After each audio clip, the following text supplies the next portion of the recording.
ನನ್ನ ನಡೆ ಶ್ರೀ ಬೇತಾಳೇಶ್ವರಿ ಅಮ್ಮನವರ ಕಡೆ. ಅಮ್ಮನವ್ರ ದೇವಸ್ಥಾನ ಇರೋದು ಬೂತ್ಕಳ್ಳಿ ಕಣ್ರಿ. ಬೂತ್ಕಳ್ಳಿ ಮೈಸೂರಿಂದ ಜಸ್ಟ್ 12 ಕಿಲೋಮೀಟರ್ ಹೋಗ್ಬಿಟ್ರೆ ಬೂತ್ಕಳ್ಳಿ ಸಿಕ್ಬಿಡುತ್ತೆ ಅನ್ಕೊಳ್ಳಿ. ಇಲ್ಲಿ ಏನು ವಿಶೇಷತೆ ಅಂದರೆ ಈ ದೇವಸ್ಥಾನದಲ್ಲಿ ಪ್ರತಿ ಬುಧವಾರ ಪೂಜೆ ಇರುತ್ತೆ. ಬೆಳಗಿನ ಜಾವ 5 ಗಂಟೆಗೆ ಓಪನ್ ಆದರೆ ಸಂಜೆ 9 ಗಂಟೆ ತನಕ ದೇವಸ್ಥಾನ ಓಪನ್ ಆಗೇ ಇರುತ್ತೆ. ಜೊತೆಲಿ ಅಲ್ಲಿಗೆ ಬರೋ ಭಕ್ತಾದಿಗಳಿಗೆ ಪ್ರತಿ ಬುಧವಾರ ಬೆಳಗ್ಗೆ 8 ಗಂಟೆಯಿಂದ 11 ಗಂಟೆ ತನಕ ತಿಂಡಿ, 11 ಗಂಟೆಯಿಂದ 4 ಗಂಟೆ ತನಕ ಊಟ ಇದ್ದೇ ಇರುತ್ತೆ ಕಣ್ರಿ, ಕಂಪಲ್ಸರಿ.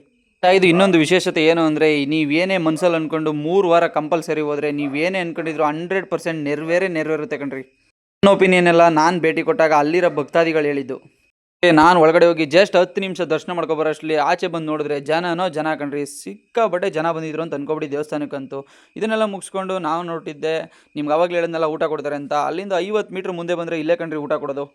ಜೊತೆ ಇನ್ನೊಂದು ವಿಷಯ ಹೇಳ್ತೀನಿ ಕೇಳ್ಕೊಬಿಡಿ, ಅತಿ ಶೀಘ್ರದಲ್ಲಿ ಹಂಗಂದ್ರೆ ನೆಕ್ಸ್ಟ್ ತಿಂಗಳು 17, 18, 19ನೇ ತಾರೀಕು ಊರ ಹಬ್ಬ ಇದೆ ಕಣ್ರಿ. ಗುರು ಹೋದ ವರ್ಷದ ಹಬ್ಬದೊಂದು ಜಲಕ್ ತೋರಿಸ್ತೀನಿ ನೋಡಿ, ಕಳ್ದೋಗ್ಬಿಡ್ತೀರಾ. ನೋಡ್ ಗುರು, ಅಮ್ಮನ ಅಲಂಕಾರ ಮಾಡೋಕ್ಕೇನೆ ಲಕ್ಷಾಂತರ ರೂಪಾಯಿ ಖರ್ಚು ಮಾಡಿರ್ತಾರೆ ಗುರು. ಆ ಅಲಂಕಾರ ನೋಡೋಕ್ಕೆ 2 ಕಣ್ಗಳು ಸಾಲಲ್ಲ ಗುರು ನಮಗೆ. ಗುಡಿಯೊಳಗೆ ಕೂತಿರೋ ಅಮ್ಮನ್ನ ಎತ್ಕೊಬಂದು ತೇರು ಕುಣಿಸ್ತಾರೆ ಕಣ್ರಿ, 2 ಕಣ್ಣು ಸಾಲಲ್ಲ ಅನ್ಕೊಳ್ಳಿ ನೋಡೋಕ್ಕೆ. ತೇರು ಎಳಿಬೇಕಾದ್ರಂತೂ ಲಕ್ಷಾಂತರ ಜನ ನಿಂತ್ಕೊಂಡು ವಿಜುವಲ್ ಸಿಳ್ಳೆ ಎಲ್ಲ ಆಗ್ತಾ ಇರ್ತಾರೆ ಕಣ್ರಿ ಅಂತ ಅನ್ಕೊಳ್ಕೋಬೇಡಿ. ಡೊಳ್ಳು ಕುಣಿತ, ಮಾರಿ ಕುಣಿತ ಎಲ್ಲ ಇರುತ್ತೆ ಕಣ್ರಿ. ಅದ್ರ ನಡುವೆ ಮದ್ದು ಸಿಡಿಸ್ತಾರೆ. ಈ ಮದ್ಗೆನೆ 1.5 ಇಂದ 2 ಲಕ್ಷ ಖರ್ಚಾಗಿರುತ್ತೆ ಕಣ್ರಿ. ಅಮ್ಮನ್ನ ನೋಡೋಕ್ಕಂತೂ ಸಿಕ್ಕಾಬಟ್ಟೆ ಸೂಪರಾಗಿರುತ್ತೆ ಅನ್ಕೊಳ್ಳಿ.